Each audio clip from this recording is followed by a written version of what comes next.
English कैसे सीखें YouTube channel में आपका स्वागत है। इस क्लास में हम इस स्टोरी की एक एक लाइन को ट्रांसलेट करेंगे और इसकी वर्ड मीनिंग आपको लिख कर बताएंगे। लिखने से वो वर्ड मीनिंग आपके दिमाग में ज़्यादा समय तक रहेगी और साथ में हम आपको टेंस से जुड़ी, ग्रामर से जुड़ी भी बातें बताएंगे, जिससे आपको इंग्लिश लिखने, पढ़ने, बोलने और समझने में आसानी होगी।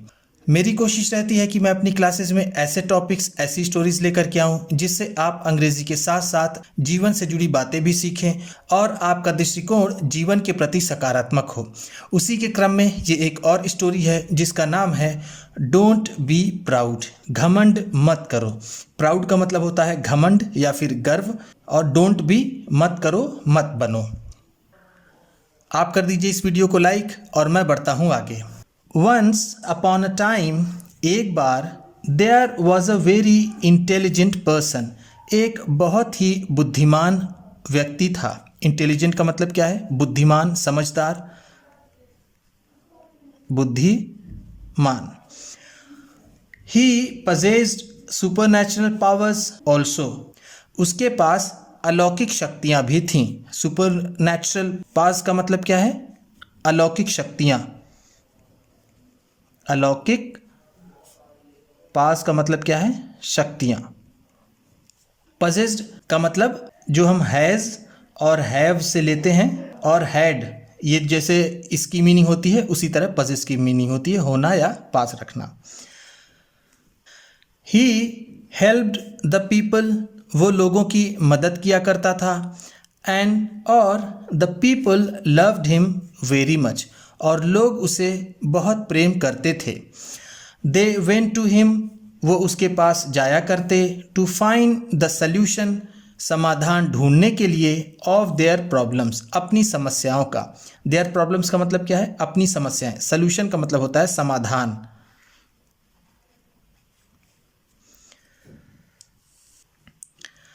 वन डे, एक दिन, 4 पीपल केम टू हिम, 4 आदमी उसके पास आए।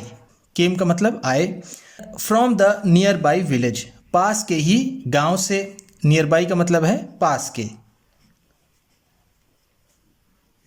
टू फाइंड हेल्प, मदद ढूंढने के लिए या फिर मदद के लिए। फॉर देयर प्रॉब्लम्स, अपनी समस्याओं के। The first person said to him, पहले आदमी ने उससे कहा। There is no water in the well of my house, मेरे घर के कुएं में पानी नहीं है। देयर इज नो वाटर का मतलब क्या है? पानी नहीं है। वेल का मतलब यहां पर है कुआं। एक वेल का मतलब क्या होता है? ठीक, लेकिन यहां पर इसका मतलब होगा कुआं। द क्रॉप हैज ऑल्सो, फसल भी। क्रॉप का मतलब क्या है? फसल। ऑल्सो का मतलब भी। ड्राइड अप, फसल भी सूख गई है। ड्राइड अप, ड्राई अप से बना है, इसका मतलब होता है सूखना। एंड और we have got nothing to eat, हमारे पास खाने के लिए भी कुछ नहीं है। We are all hungry and thirsty, हम सभी भूखे और प्यासे हैं। हंग्री का मतलब है भूखा, थर्स्टी का मतलब होता है प्यासा। काइंडली, कृपया, give me some bread and milk, कृपया मुझे कुछ रोटी और दूध दीजिए। सो दैट, ताकि, आई में सेटिस्फाई माई चिल्ड्रेंस हंगर, ताकि मैं अपने बच्चों की भूख संतुष्ट कर सकूं। सेटिस्फाई का मतलब क्या है? संतुष्ट। सो दैट का मतलब है ताकि। द वाइज मैन टूक पिटी ऑन हिम, समझदार आदमी को उस पर दया आई। वाइज मैन का मतलब, जिसे हमने अभी देखा था, इंटेलिजेंट। इंटेलिजेंट को हम वाइज मैन कह सकते हैं या फिर वाइज मैन को इंटेलिजेंट। तो यहाँ पर उसे बुद्धिमान, समझदार, कुछ भी हम कह सकते हैं। पीटी का मतलब होता है दया। एंड सेड, और उसने कहा। By the time you reach your house, जब तक तुम अपने घर पहुँचोगे। बाय द टाइम का मतलब है जब तक, जब तक या फिर जिस समय तक। The well in your house will be filled with water, तुम्हारे घर का कुआं पानी से भर जाएगा। विल बी फिल्ड, भर जाएगा, विथ वाटर, पानी से।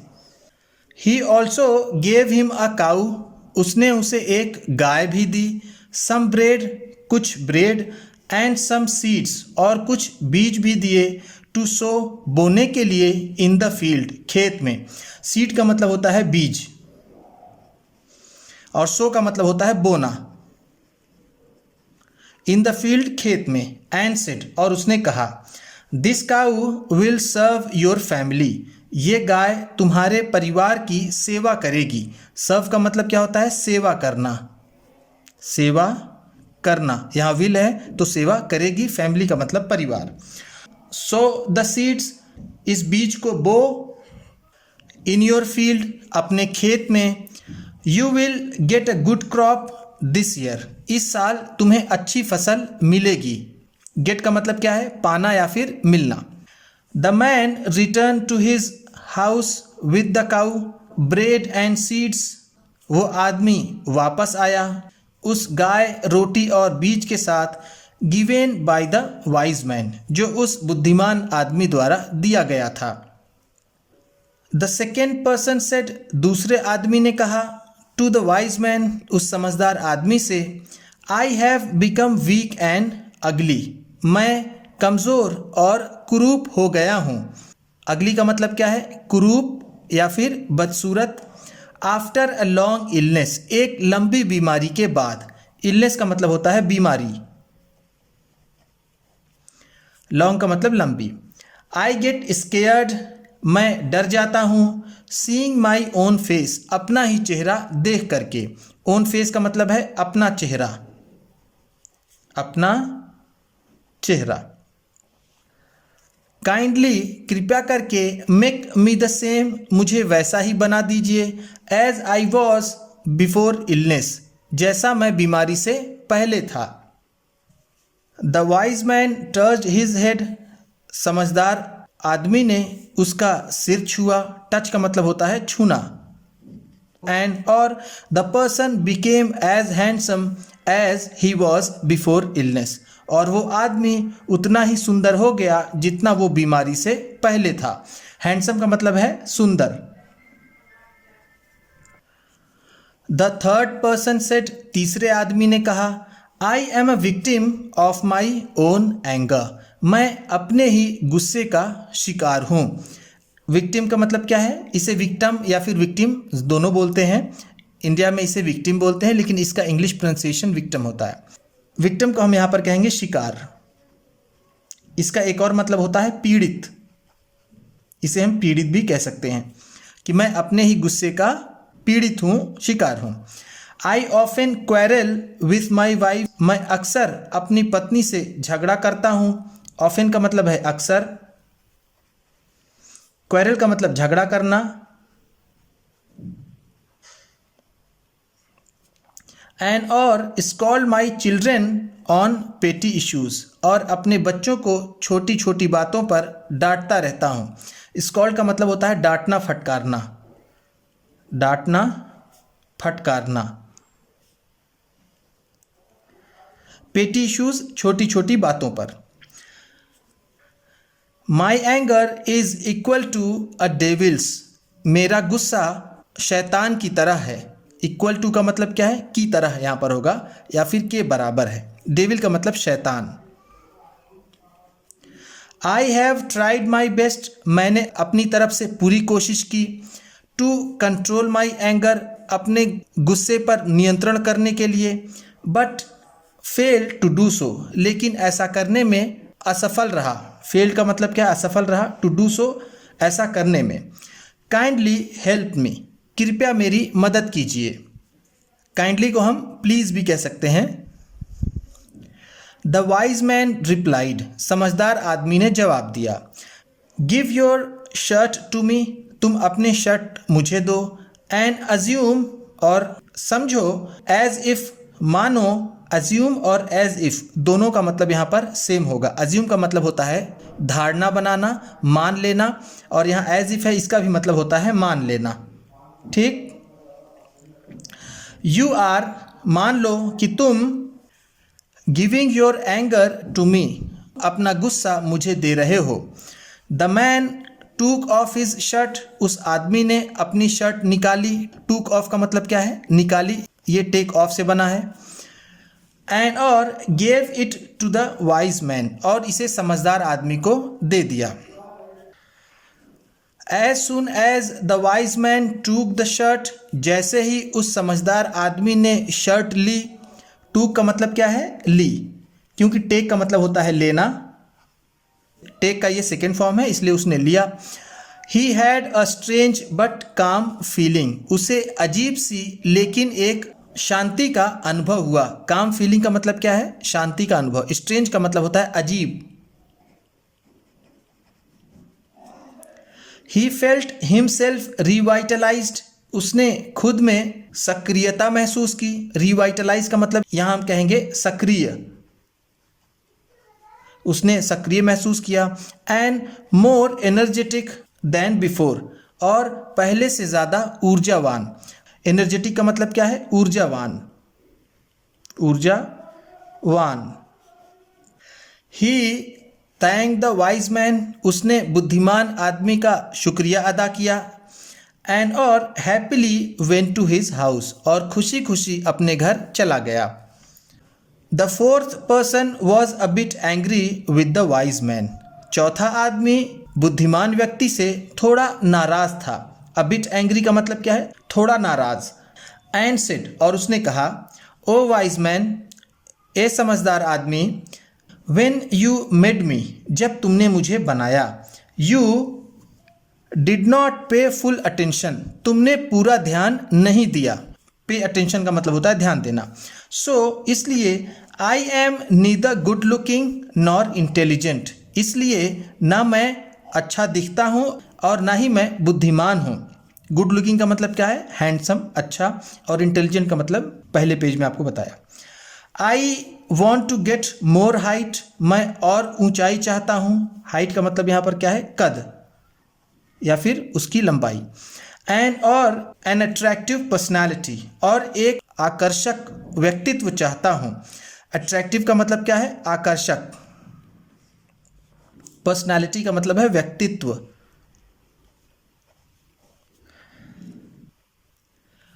Whosoever passes by me must praise me, जो भी मेरे बगल से गुजरे वो मेरी तारीफ ज़रूर करे।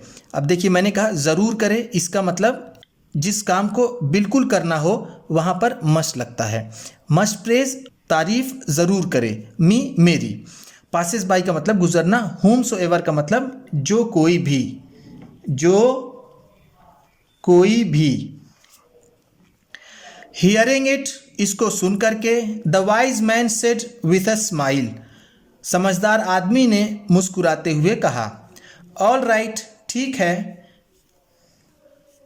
I will fulfil all your desires, मैं तुम्हारी सारी इच्छाओं को पूरा कर दूंगा। फुलफिल का मतलब होता है पूरा करना, पूरा करना। डिज़ायर्स का मतलब होता है इच्छा। सेइंग दिस, ऐसा कहकर, ही टच्ड हिज हेड, उसने उसके सर को छुआ। एज अ रिजल्ट, परिणाम स्वरूप। एज अ रिजल्ट का मतलब है परिणाम स्वरूप। हिज लेग्स बिकेम लॉन्ग, उसकी टांगें लंबी हो गई।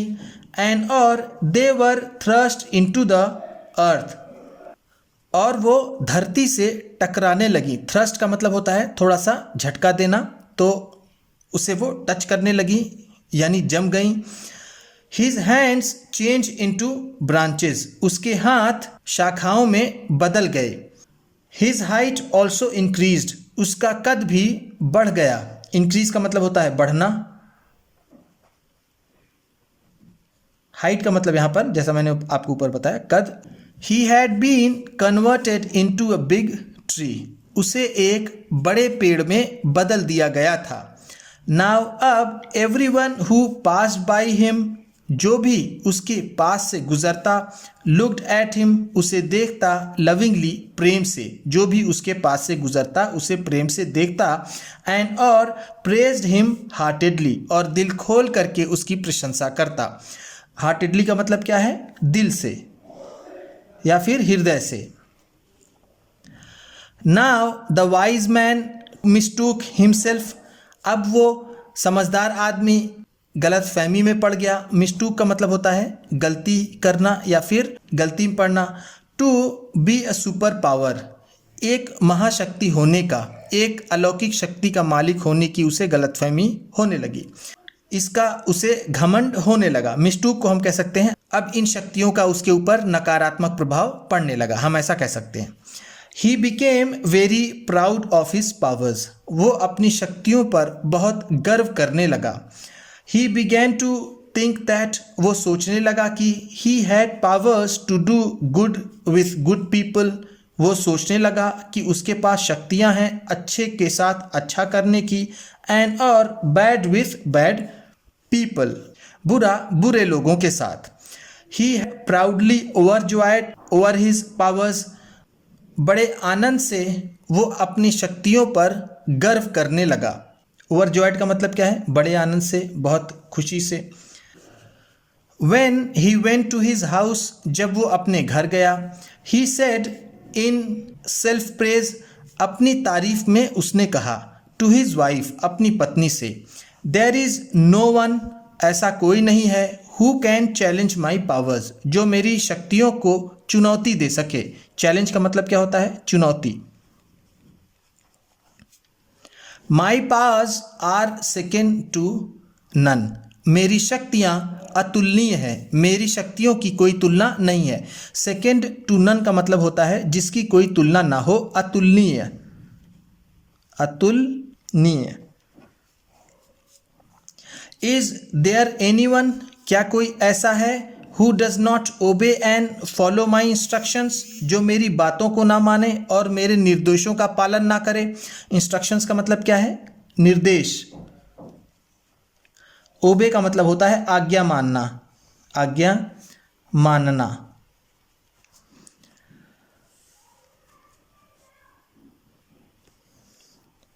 हिज वाइफ सेड, उसकी पत्नी ने कहा, इट इज नॉट ट्रू, ये सच नहीं है।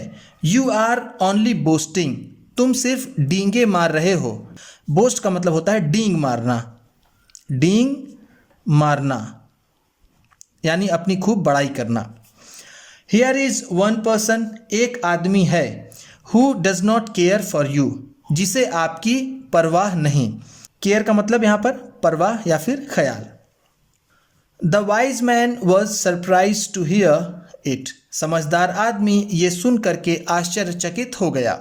एंड आस्क्ड हिज वाइफ, और अपनी पत्नी से पूछा, टेल मी, मुझे बताओ, who is that great person, कि वो महान आदमी कौन है।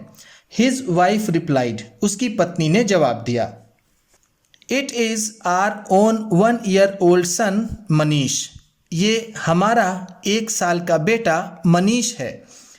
हियरिंग इट, इसे सुनकर, the wise man called his son playing near by, समझदार आदमी ने अपने बेटे को पुकारा जो पास में ही खेल रहा था।